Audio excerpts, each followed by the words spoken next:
Now cleaning the walleye, I start underneath. I go all the way up, underneath front dorsal, back.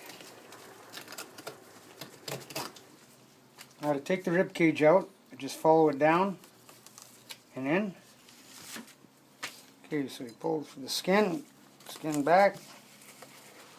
These are what I call rabbit ears, and if you deep fry them, once you've had them, you'll never forget to take them off a walleye again.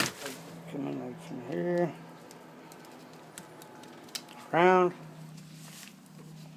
There's another little nice little cheek.